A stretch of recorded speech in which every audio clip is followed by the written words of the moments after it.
Factors ಅಂದರೆ ಏನು, ಅದರ ಲಕ್ಷಣಗಳು ಯಾವ ರೀತಿ ಇರ್ತವೆ ಈ ವಿಡಿಯೋದಲ್ಲಿ ನೋಡೋಣ. ಇಲ್ಲೇ ಅಪವರ್ತನ ಎಂದರೇನು ಮೊದಲಿಗೆ ತಿಳ್ಕೊಳ್ಳೋದಾದರೆ, ಅಪವರ್ತನಗಳು ಎಂದರೆ ಒಂದು ಸಂಖ್ಯೆಯನ್ನು ನಿಶ್ಶೇಷವಾಗಿ ಭಾಗಿಸುವ ಸಂಖ್ಯೆಗೆ ಆ ಸಂಖ್ಯೆಯ ಅಪವರ್ತನ ಎನ್ನುವರು.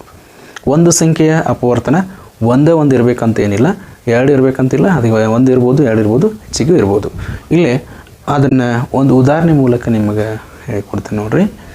6 ಅನ್ನೋದು ಒಂದು ಸಂಖ್ಯೆ ಐತಿ. ಈಗ ಇದರ ಅಪವರ್ತನಗಳನ್ನು ಬರೀನಿ. ಈಗ 6ರ ಅಪವರ್ತನಗಳು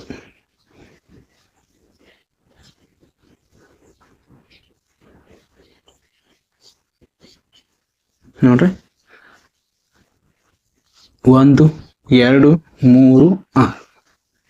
ಅದೇ ರೀತಿ 8ರ ಅಪವರ್ತನಗಳು ಬರೀನಿ. ಈಗ 8ರ ಅಪವರ್ತನಗಳು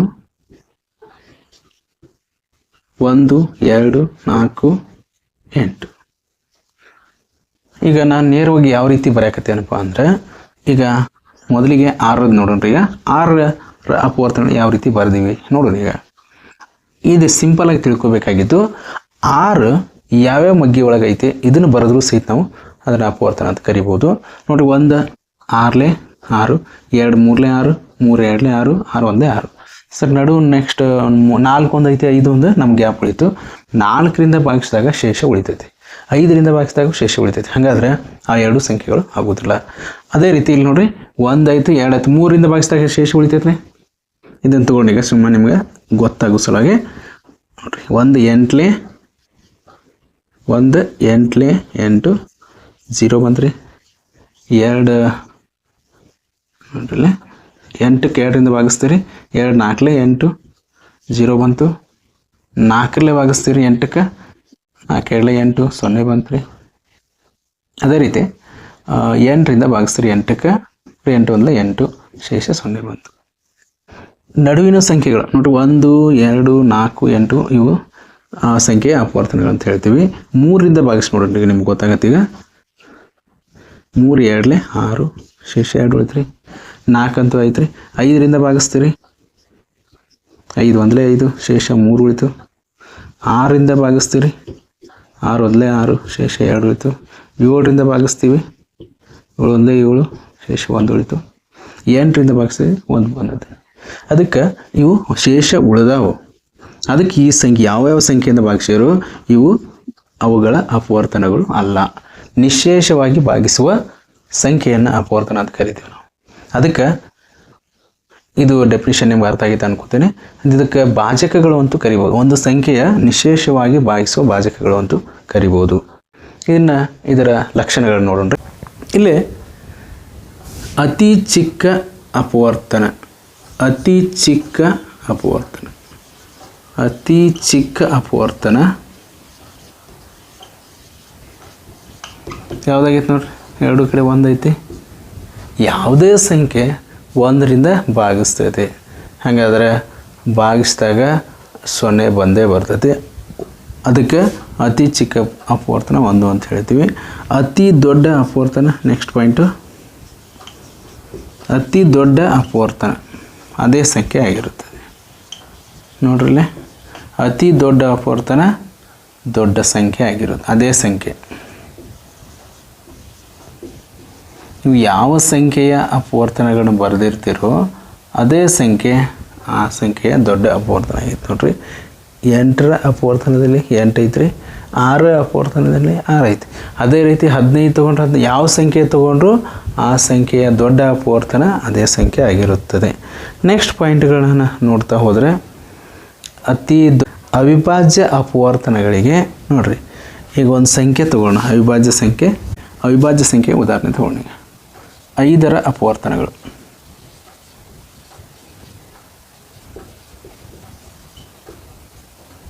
ಒಂದು ಮತ್ತು 5. ನೆಕ್ಸ್ಟ್ ಅದಕ್ಕಿಂತ ಮುಂಚೆ 11ರ ಅಪವರ್ತನ ತಗೋಣ.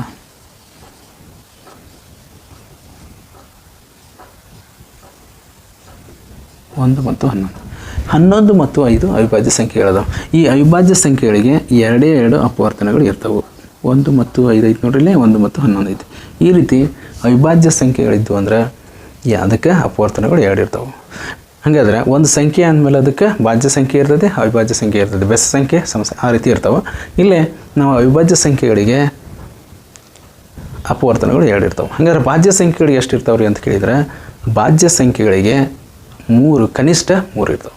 ಅಂದರೆ 2ಕ್ಕಿಂತ ಹೆಚ್ಚು ಅಪವರ್ತನಗಳನ್ನು ಭಾಜ್ಯ ಸಂಖ್ಯೆ ಹೊಂದಿರ್ತೈತಿ.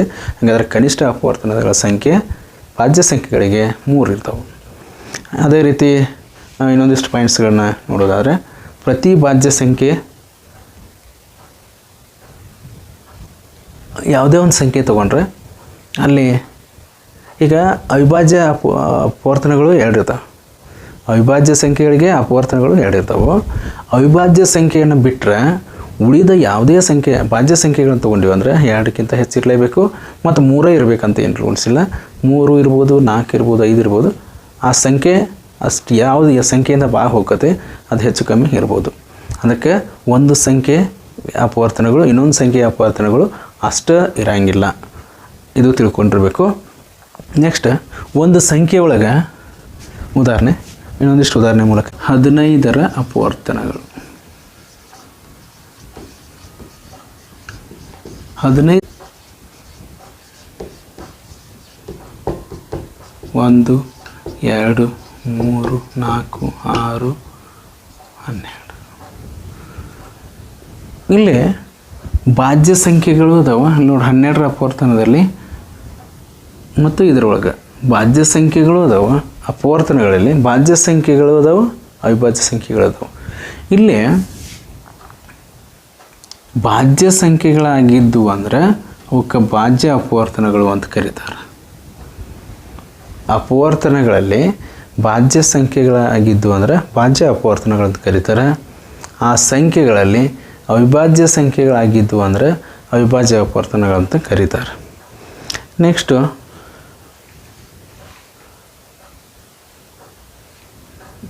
ನೋಡ್ರಿ, 2ಕ್ಕಿಂತ ಹೆಚ್ಚು ಸಂಖ್ಯೆಗಳ ಸಾಮಾನ್ಯ ಅಪವರ್ತನಗಳನ್ನ ಬರೆಯಬಹುದಾಗಿದೆ.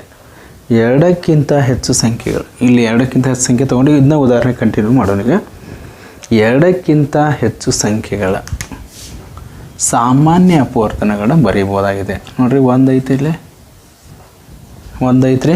ನೆಕ್ಸ್ಟು 3 2 ಕಡೆ ಐತ್ರಿ, 1 ಮತ್ತು 3 ಸಾಮಾನ್ಯ ಅಪವರ್ತನಗಳನ್ನ 3 ಮತ್ತು 1 ಅಂತ ಬರಿಬೋದು. ಸಾಮಾನ್ಯ ಅಪವರ್ತನಗಳು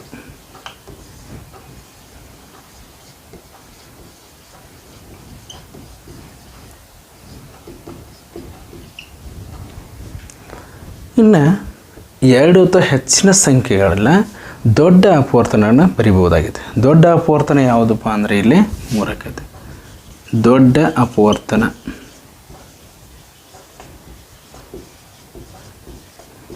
3 ಆಗೈತೆ. ಈ 2 ಸಂಖ್ಯೆಗಳಲ್ಲಿ 12 ಮತ್ತು 5ರ ದೊಡ್ಡ ಅಪವರ್ತನ. 12ರ ಅಪವರ್ತನಗಳನ್ನ ಲಿಸ್ಟ್ ಮಾಡ್ತೀರಿ, 15ರ ಅಪವರ್ತನ ಲಿಸ್ಟ್ ಮಾಡ್ತೀರಿ. 2 ಕಡೆ ಇರುವಂಥ ದೊಡ್ಡ ಅಪವರ್ತನ ಯಾವುದಪ್ಪ ಅಂದರೆ 3 ಆಕತಿ. ಇದಕ್ಕೆ ಮಸ ಅಂತ ಕರಿತೀವಿ, HCF ಮಹತ್ತಮ ಸಾಮಾನ್ಯ ಅಪವರ್ತನ. ಇದಕ್ಕೆ HCF ಅಂತ ಕರಿತೀರಿ. ಇಲ್ಲಿ ಇದನ್ನು ಪಾಯಿಂಟನ್ನು ನಾವು ಗುರುತಿಸ್ಬೋದು. ಇನ್ನು ಇನ್ನೊಂದಿಷ್ಟು ಪಾಯಿಂಟ್ಗಳನ್ನ ನೋಡೋದಾದರೆ, ಒಂದು ಸಂಖ್ಯೆ ಇನ್ನೊಂದು ಸಂಖ್ಯೆ ಅಪವರ್ತನ ಆಗಿದ್ದಂದರೆ, ಉದಾಹರಣೆ 3 ಇದು 9ರ ಅಪವರ್ತನ. ನೆಕ್ಸ್ಟ್ 9 ಇದು ನೋಡ್ರಿ, 3 ಇದು 9ರ ಅಪವರ್ತನ. 9 ಇದು ಇನ್ನೊಂದು ಸಂಖ್ಯೆ ಯಾವುದೋ ಒಂದು ಸಂಖ್ಯೆ ಅಪವರ್ತನ ಆಗೈತಿ. 18ರ ಅಪವರ್ತನ ಅಂದ್ಕೊಳ್ರಿ. ಈ 3 18ರ ಅಪವರ್ತನ ಕೂಡ ಆಗಿರುತ್ತದೆ. ನೋಡ್ರಿ ಪಾಯಿಂಟ್, 3 ಇದು 9ರ ಅಪವರ್ತನ, 9 ಇದು 18ರ ಅಪವರ್ತನ. ಆದರೆ 3 ಸಹಿತ 18ರ ಅಪವರ್ತನ ಆಗಿರ್ತದೆ. ಈ ರೀತಿ ನೀವು ಒಂದಕ್ಕೊಂದು ಲಿಂಕನ್ನು ಮಾಡ್ಬೋದು. ಇದು ಒಂದು ಪಾಯಿಂಟ್ ಅಂತ ಇಟ್ಕೋತೀರಿ. ನೆಕ್ಸ್ಟ್ 4 ಇದು 8ರ ಅಪವರ್ತನ. ನೆಕ್ಸ್ಟು 4 ಇದು ಇನ್ನೊಂದರ ಅಪವರ್ತನೂ ಐತಿ. ಈಗ 24ರ ಅಪವರ್ತನ ಅಂತ ಇಟ್ಕೊಳ್ಳೋಣ. 4 ಇದು 8ರ ಅಪವರ್ತನ, 4 ಇದು 24ರ ಅಪವರ್ತನ. ಈ ಎರಡೂ ಸಂಖ್ಯೆಗಳ ಮೊತ್ತ 8 + 24 32ರ 35 ಎರಡು ಸಂಖ್ಯೆಗಳ ಮೊತ್ತ. ಇನ್ನು ವ್ಯತ್ಯಾಸ ಕಳೆದು 24 - 8 16. ನೋಡಿ 4ರ ಇದು 32ರ ಅಪವರ್ತನದಲ್ಲಿ 4 ಐತಿ, 16ರ ಅಪವರ್ತನದಲ್ಲಿ 4 ಐತಿ. ಅವುಗಳ ಮೊತ್ತದ ವ್ಯತ್ಯಾಸ ಮೊತ್ತದ ಅಪವರ್ತನ ಕೂಡ ಆಗಿರ್ತೈತಿ, ಅವುಗಳ ವ್ಯತ್ಯಾಸದ ಅಪವರ್ತನ ಕೂಡ 4 ಅನ್ನೋದಾಗಿರೋ ಒಂದು ಸಂಖ್ಯೆಯು 2 ಸಂಖ್ಯೆಗಳ ಅಥವಾ 3 ಸಂಖ್ಯೆಗಳ ಅಪವರ್ತನ ಆಗಿತ್ತಂದ್ರೆ ಅವುಗಳ ಮೊತ್ತದ ವ್ಯತ್ಯಾಸನೂ ಆಗಿರ್ತೈತಿ, ಅವುಗಳ ವ್ಯತ್ಯಾಸದ ಅಪವರ್ತನ ಕೂಡ ಆಗಿರ್ತದೆ. ಈ ರೀತಿ ನಾವು ಇಲ್ಲಿ ಪಾಯಿಂಟ್ಗಳನ್ನ ಮಾಡ್ತೀವಿ. ಇನ್ನೊಂದಿಷ್ಟು ಪಾಯಿಂಟ್ಗಳನ್ನ ನೋಡೋದಾದರೆ, ವರ್ಗ ಸಂಖ್ಯೆಯ ಅವಿಭಾಜ್ಯ ಅಪವರ್ತನಗಳು ಜೋಡಿ ಇರ್ತವೆ. ವರ್ಗ ಸಂಖ್ಯೆಯ ಅವಿಭಾಜ್ಯ ಅಪವರ್ತನಗಳು 2 ಗುಂಪಿರ್ತವೆ. ಇದ್ರಾಗ ಗುಂಪಿನಲ್ಲಿ ಒಂದೊಂದು ಸಂಖ್ಯೆ ತೊಗೊಂಡು ಗುಣಾಕಾರ ಮಾಡಿದರೆ ಅದಕ್ಕೆ ಆ ಸಂಖ್ಯೆಯ ವರ್ಗಮೂಲ ಅಂತ ಕರಿತೀವಿ. ಅದೇ ರೀತಿ ಘನ ಸಂಖ್ಯೆ ಅವಿಭಾಜ್ಯ ಅಪವರ್ತನಗಳು 3 ಗುಂಪುಗಳಿರ್ತವೆ. ಇಲ್ಲಿ ಸಹಿತ ಪ್ರತಿ ಗುಂಪಿನಾಗ ಒಂದೊಂದು ಸಂಖ್ಯೆಯನ್ನು ತಗೊಂಡು ಗುಣಾಕಾರ ಮಾಡಿದಾಗ ಬರುವ ಗುಣಲಬ್ಧ ಆ ವರ್ಗ ಸಂಖ್ಯೆಯ ವರ್ಗಮೂಲ ಆಗಿರುತ್ತದೆ. ಈ ರೀತಿ ನಾವು ಸಾಕಷ್ಟು ಪಾಯಿಂಟ್ಗಳನ್ನ ಇಲ್ಲೇ ಈ ವಿಡಿಯೋದಲ್ಲಿ ನೋಡ್ಕೊಂಡಿವಿ. ಇನ್ನು ಮುಂದಿನ ವಿಡಿಯೋದಲ್ಲಿ ಅವಿಭಾಜ್ಯ ಅಪವರ್ತನಗಳನ್ನ ಯಾವ ರೀತಿ ನಾವು ಲೆಕ್ಕ ಮಾಡಬೇಕು, ಪ್ರೈಮ್ ಫ್ಯಾಕ್ಟರೈಸೇಷನ್ ಅಂತ ಕರಿತೀರಿ, ಮುಂದಿನ ವಿಡಿಯೋದಲ್ಲಿ ನೋಡೋಣ.